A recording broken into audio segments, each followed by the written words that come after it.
لقیت رسول اللہ صلی اللہ علیہ وسلم، میں رسول اللہ صلی اللہ علیہ وسلم کی زیارت کے لیے حاضر ہوا اور میں نے کہا من نجات، یا رسول اللہ نجات کی کیا صورت ہے، یعنی دنیا اور آخرت میں خیر اور بھلائی کا کیا راستہ ہے۔ آقا صلی اللہ علیہ وسلم نے 3 باتیں ارشاد فرمائی۔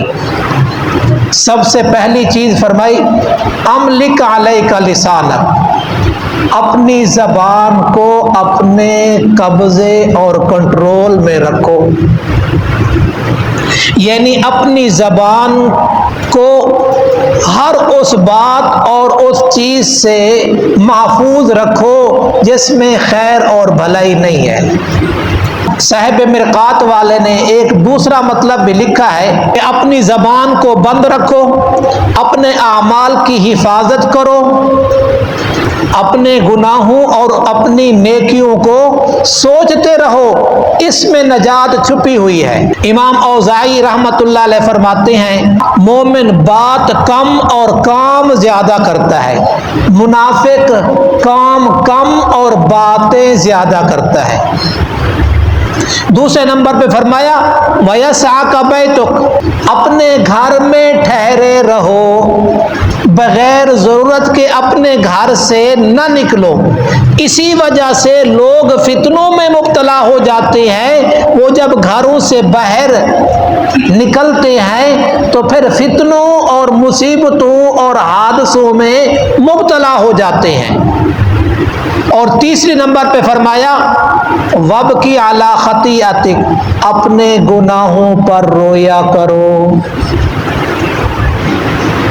جس آنکھ سے آنسو نکلتا ہے وہ شخص اللہ کی حفاظت میں رہتا ہے۔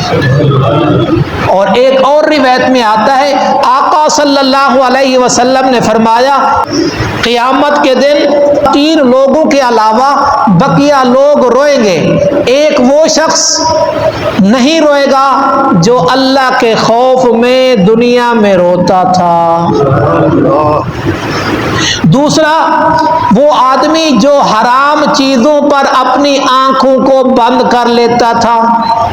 حدیث قدسی ہے، اللہ تعالیٰ فرماتا ہے یا ابن آدم جعلت لک عینین وجعلت لہما الغطاء، اے آدم کے اولاد کیا میں نے تمہیں 2 آنکھیں نہیں عطا کی اور ان 2 آنکھوں پر شٹل گیٹ نہیں لگا دیا؟ فانظر بعینیہ کما احللتہ، آنکھ سے وہ چیز دیکھ جس کو میں نے تیرے لیے حلال کیا۔ اور تیسرے نمبر پہ فرمایا وہ آنکھ بھی کل قیامت کے دن نہیں روئے گی جو اللہ کے راہ میں جاگی ہو۔ حضرت عبداللہ ابن عباس رضی اللہ تعالی عنہما فرماتے ہیں جو لوگ ہنستے ہنستے گناہ کرتے ہیں وہ لوگ کل قیامت کے دن روتے روتے جہنم میں داخل ہوں گے۔ تو اپنی زبان کی حفاظت کرنی ہے، اپنے گھروں کو مسکن بنانا ہے۔ تیسرے نمبر پر اپنے گناہوں اور اپنے غلطیوں پر ندامت کرنی ہے۔